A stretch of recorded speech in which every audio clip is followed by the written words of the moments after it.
നമുക്കിന്ന് ചവ്വരിയൊക്കെ ഇട്ട് ഒരു കുഴക്കട്ട ഉണ്ടാക്കാം. ചെറിയ കുഴക്കട്ട. 2 ഗ്ലാസ് വെള്ളവും 2 ഗ്ലാസ് പാലും കൂടെ. ഇതൊന്ന് തിളക്കട്ടെ നന്നായിട്ട്. പാലൊന്ന് തിളയ്ക്കുമ്പോഴത്തേക്ക് ഇത് 1 ഗ്ലാസ് വെള്ളമുണ്ട്. കുറച്ച് ഉപ്പിടാം. ഇത് 1 കപ്പ് വറുത്ത അരിപ്പൊടിക്കാം, ഇടിയപ്പപ്പൊടി. അതിലേക്ക് തിളച്ച വെള്ളം ഒഴിക്കാം.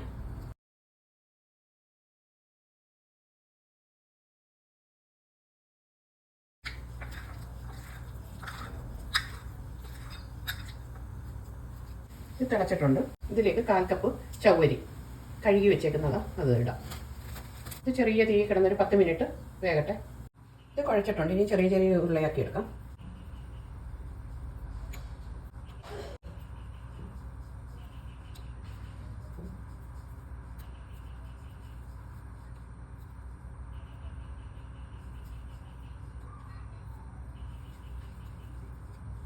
ഇങ്ങനെല്ലാം എടുക്കാം.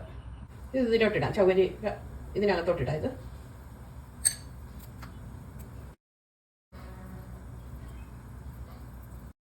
ഇതൊരു 5 ഏലക്ക ചതച്ചത് അതിലേക്കിടാം. ഇളക്കി കൊടുക്കാം. ഇതാണെങ്കിൽ ഒരു 1/4 കപ്പ് ശർക്കര, 1/4 കപ്പ് വെള്ളം ഒഴിച്ച് ഉരുക്കി അരിച്ചെടുക്കുക. കൂടുതൽ മധുരം വേണമെങ്കിൽ ഒരു 1/2 കപ്പ് 3/4 കപ്പൊക്കെ ശർക്കര എടുക്കാം. ഇത് കുറച്ച് മധുരമേ കാണത്തുള്ളൂ. ഇത് ഓഫാക്കിയിട്ട് ഇതിലൊഴിക്കാം. ഇതാണെങ്കിൽ തേങ്ങാപ്പാൽ 1 കപ്പ് തേങ്ങായിൽ നിന്ന് എടുത്ത 1/4 പാൽ. അത് ഓപ്ഷനിലാണ്, ഇഷ്ടമുണ്ടെങ്കിൽ ചേർത്താൽ മതി. അതും ഇതിലൊഴിക്കാം. എന്നിട്ട് ഇളക്കി കൊടുക്കണം. ശർക്കര വേണ്ടാത്തവർക്ക് പഞ്ചസാരയാണെങ്കിലും ചേർക്കാം.